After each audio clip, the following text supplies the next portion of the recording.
MLBbro.com, covering black and brown major leaguers.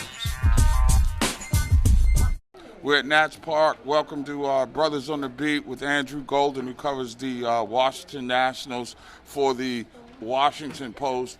And I'll get right to the heart of the matter.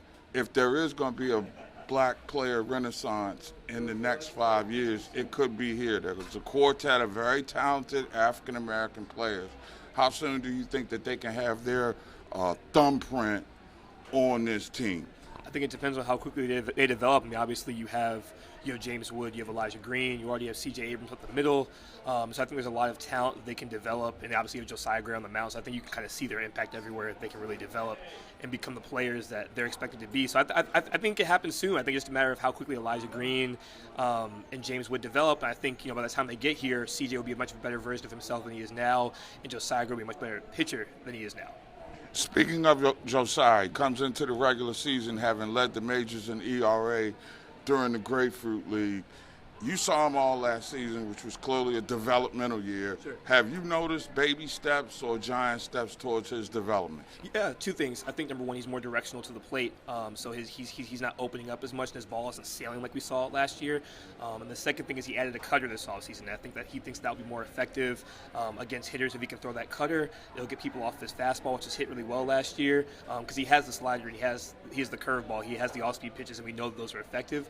But he has to get people off his fastball, so I think the cutter will really help him develop there, and also the changeup. So hopefully we'll see that more this year as well. Now, we know that CJ Abrams, when he came over in the trade, was like that raw thoroughbred. You can see that he can run, but he's got to get his legs under him. Right. How'd you assess his first spring training with the Nats? Yeah, he looked a lot better in spring training. He looked like he was hitting for more power, hitting with a little bit more authority. We saw a lot of ground balls last year. We started to see more balls in the air during spring training, a lot of line drives. We didn't see any homers, but a lot of line drives and better contact. So I think as he works on his timing and getting prepared early, I think we'll see a better version of CJ Abrams at the plate.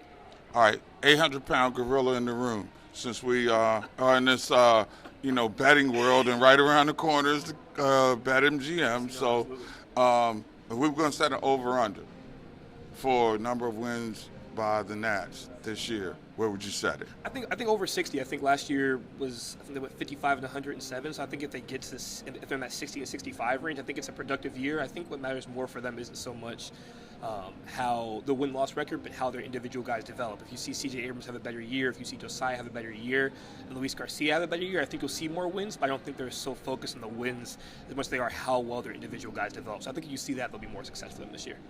The inaugural edition of Bros on the Beat. Andrew Golden making history, and we didn't even throw down at first pitch. Thank you, bro. Appreciate you having me on, man. Thank you. Keep on repping for the Washington Post. Sir. It's your boy Mark Gray at Nats Park for MLBbros.com.